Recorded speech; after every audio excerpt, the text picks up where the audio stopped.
Bienvenue dans ce tutoriel. Nous allons voir en 2 minutes comment réaliser à l'aide de la calculatrice Casio FX-CP400+E l'affichage de l'intersection entre un cube et un plan. On considère l'énoncé suivant.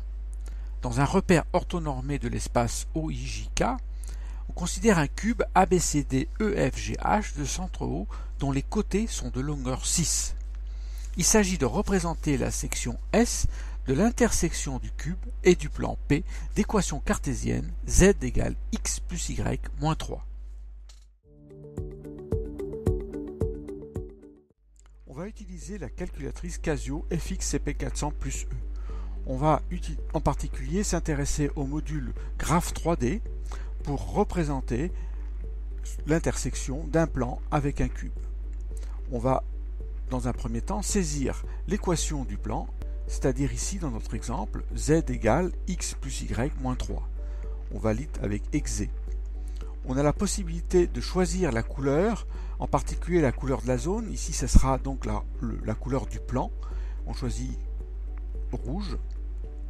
Ensuite on va avoir un affichage en cliquant en haut à droite du cube et on peut faire un resize pour avoir l'écran au complet pour représenter le cube.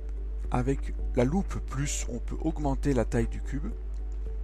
Et on a la possibilité de faire disparaître le cube, apparaître des axes et faire réapparaître le cube en cliquant à droite. Avec Analyze, on va pouvoir calculer ici les coordonnées Z pour x, y données, par exemple 3 pour x et 3 pour y. On obtient z égale 3 et on a l'affichage du point correspondant. On peut, en cliquant sur le losange noir, faire des rotations de gauche à droite du cube. On peut l'arrêter à tout moment en cliquant sur ESC, c'est-à-dire Escape. On peut également faire des rotations donc de haut vers le bas et de bas en haut. On va arrêter donc avec Escape.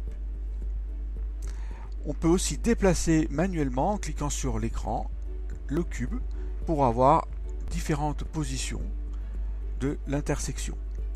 On a vu ainsi comment réaliser l'intersection d'un plan avec un cube à l'aide de la calculatrice Casio FX-CP400+E. Merci d'avoir suivi ce tutoriel Casio et à très bientôt sur le site casio-education.fr pour d'autres vidéos.